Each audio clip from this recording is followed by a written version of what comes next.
ભાવનગરનું Mahuva police station વિવાદમાં છે। અહીં પીએસઆઈ પ્રવીણ પરમારને લઈને કથિત ઓડિયો વાયરલ થયા બાદ પોલીસ બેડામાં ચર્ચા જાગી છે। વાયરલ ઓડિયોમાં પીએસઆઈ અને બુટલેગર લાલા વચ્ચે કથિત વાતચીત હોવાનો દાવો કરવામાં આવી રહ્યો છે। આ ઓડિયો ક્લિપમાં પૈસાની લેવડ દેવડ અંગે ખર્ચ અંગેની વાતચીત સંભળાતી હોવાનો પણ દાવો છે। ત્યારે હવે આ મામલે આરોપ લગાવનાર લાલાએ નિવેદન આપ્યું છે, જેને લઈને આપણે આ વિડીયોમાં વાત કરીશું। ઘટનાની વાત કરીએ તો મહુવાના કાલભૈરવ ચોક વિસ્તારમાં દારૂનું સ્ટેન્ડ ચલાવવાના મામલે એક ફરિયાદીએ પીએસઆઈ પ્રવીણ પરમાર વિરુદ્ધ એસીબીમાં ફરિયાદ કરી હોવાની માહિતી સામે આવી। હવે આ સમગ્ર ઘટનાને લઈને એક કથિત ઓડિયો વાયરલ થયો છે। વાયરલ ઓડિયોમાં પીએસઆઈ પ્રવીણ પરમાર અને બુટલેગર લાલા વચ્ચેની વાતચીત થઈ હોવાનો દાવો કરવામાં આવે છે। ઓડિયોમાં પૈસાની લેવડ દેવડ, ખર્ચ, પોલીસને મળતા હિસ્સા અંગે વાતચીત થતી હોવાનો પણ દાવો છે। હપ્તાખોરી થતી હોવાના આરોપ છે। ત્યારે આ આરોપ લગાવનાર લલિત ઉર્ફે લાલાએ શું આક્ષેપ લગાવ્યા છે પીએસઆઈ પરમાર પર, તે સાંભળો। મારું નામ લલિત ઉર્ફે લાલો, મારા બાપાનું નામ બોકાભાઈ, હું જાતે કોળી અટક મારી બારિયા, હું જનતા પ્લોટ 11 નંબર સલમની સામે કાલભૈરવ ચોક છે ને રહું છું।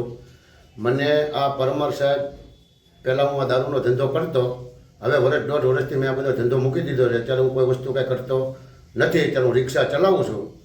આ પરમાર સાહેબ મને અવારનવાર ધાક ધમકી મારી પહેલી પૈસા લે છે કે તું ધંધો કર કે ન કર, તારે અમને મહિને જે પૈસા થતા હોય તો તારે દે જ દેવાના। દર મહિને 5000 રૂપિયા મારી પાસે દે, ધમકી મારી લે। ગયા મહિને મને કીધું તને બીજા ગુનામાં સંડોવી દે, તને આમ કરી દે ને તને હું પાછામાં મોકલી દે, તને હું મહુવા મુકાવી દે ને। તો મેં સાહેબ બીકને માર્યા 5000 રૂપિયા વ્યાજવા લાવી 2% એને મેં એને દીધા, તોય મને હેરાન કરે છે। આ મને વિડીયો કોલે કરતા, પછી મને વોટ્સઅપ કોલે કરતા, એ ન ઉપાડું તો મને સાદા મોબાઈલમાં લઈ રિંગ કરતા। તો સાદા મોબાઈલમાં લઈ મેં ફોન ઉપાડ્યો અને મેં એનું રેકોર્ડિંગ કરી લીધું। મને કે તું ગમે એ કર, મારે પંચન બંગાળમાં જવાનું છે, મને તું 30000 રૂપિયા અત્યારે વ્યવસ્થા કરી દે, નકર પછી હું તને મારી રીતે જોઈ લઈશ ને હું તને મારી રીતે ફિટ કરી દઈશ। એ પણ મારી પાસે રેકોર્ડિંગ છે, બરોબર। હમણાં હું માઢિયા ગામે 5 પીપરું પાસે મારા મામાનું ઘર છે, વાડી ના ગયો હતો હું। તો આ ગ્રામ્ય પોલીસ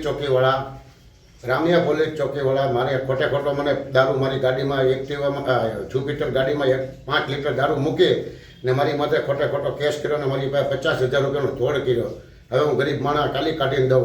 અને એ ડિસ્ટર્બ જમાદારનું નામ છે ભરતભાઈ ભરવાડ, પછી શંકરભાઈ, પછી એક બીજા ભાઈ છે, 3 જણાએ જઈને મારો 50000 રૂપિયાનો તોડ કર્યો। અને રમેશભાઈ કરીને છે, એ કંઈક આની માટે હજી 5 લીટરનો નહીં વધારે કેસ કરો, આની પહેલી પૈસા લીધા જકા છે। પણ હું અત્યારે કોઈ વસ્તુ કાંઈ કરતો નથી, પહેલાં બધું કરતો, પહેલાં પરમિટવાળું હતું એટલે 2 ધડક ધંધો કરતો, પણ અત્યારે હું કોઈ વસ્તુ કાંઈ કરતો નથી। આ છેલ્લા 1.5 વર્ષથી હું રિક્ષા ડ્રાઇવિંગ કરું છું ને મારી પોતાની રિક્ષા છે, મારું ગુજરાન હાલે છે। હવે આ લોકો મારી પાસે પૈસા માંગે તો મારે સાહેબ શું કરવું, મારી પાસે પૈસા નથી। પછી મેં કંટાળીને એસીબી ઓફિસે ગયો ભાવનગર, ત્યાં જઈને મેં ફરિયાદ નોંધાવી, મેં ફરિયાદ કરી।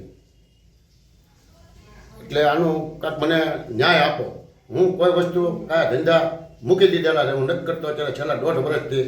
આ ગ્રામ્ય પોલીસ ચોકીવાળાએ ખોટું મારી માથે ડિસ્ટર્બ જમાદાર, પછી ડિસ્ટર્બમાં શંકરભાઈ કરીને છે એ, અને એક બીજા એક ભાઈ, એનું તો નામ નથી આવડતું પણ ભાડે હું એને ઓળખી જાઉં, એ મારી પહેલી 50000 રૂપિયા રોકડા લઈ ગયા। એ લોકો સવારમાં 8 વાગે હું મારા મામાની વાડિયાથી આવતો હતો ને મારી માથે કેસ કર્યો, એના ઓલામાંથી માલ કાઢીને મને કે તું અહીંયા આવ્યો હું લેવા આમને તેમને।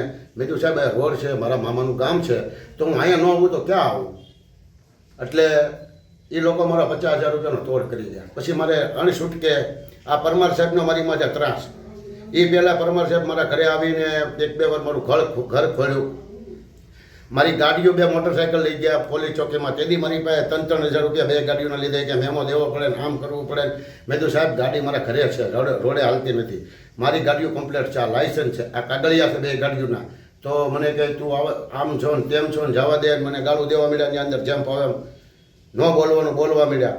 અને મને કે તને તું પાછામાં મોકલી દે પરમાર સાહેબ કહે, અને તારે તને મહુવા મુકાવી દે, તું મને પૈસા નહીં દે તો તું। ફરિયાદીનું આ નિવેદન સામે આવ્યા બાદ આ મામલો છે તે વધુ ચર્ચામાં આવ્યો છે। જો કે વાયરલ થયેલા આ ઓડિયોની સત્યતા અંગે હજુ પણ કોઈ સ્વતંત્ર પુષ્ટિ નથી થઈ. ઓડિયોમાં સંભળાતો અવાજ ખરેખર પીએસઆઈ પ્રવીણ પરમારનો જ છે કે કેમ તેની પણ સત્તાવાર રીતે ખરાઈ થવાની બાકી છે. સાથે જ ઓડિયોમાં થયેલી કથિત વાતચીતનો સમગ્ર સંદર્ભ શું છે, તેમાં કરવામાં આવેલા દાવાઓ કેટલા સાચા છે તે પણ તપાસનો વિષય છે. મહુવામાં વાયરલ થયેલા આ કથિત ઓડિયોએ પોલીસ તંત્રમાં પણ ચર્ચા જગાવી છે. હાલ તો આ સમગ્ર મામલે સત્તાવાર તપાસ બાદ જ આખી હકીકત છે તે સ્પષ્ટ થઈ શકશે. ત્યાં સુધીમાં વાયરલ ઓડિયો કરવામાં આવતા દાવાઓને કથિત રીતે તરીકે જોવાના રહેશે. ત્યારે આ સમગ્ર મુદ્દાને લઈને જે ફરિયાદી છે લલિત ઉર્ફે લાલાએ જે ફરિયાદ દાખલ કરી છે, જે આરોપ લગાવ્યા છે, તેને લઈને આપનું શું માનવું છે, આપના શું વિચાર છે, અમને કમેન્ટ બોક્સમાં જણાવો અને તમામ ન્યૂઝ અપડેટ માટે અમારી સાથે જોડાયેલા રહો.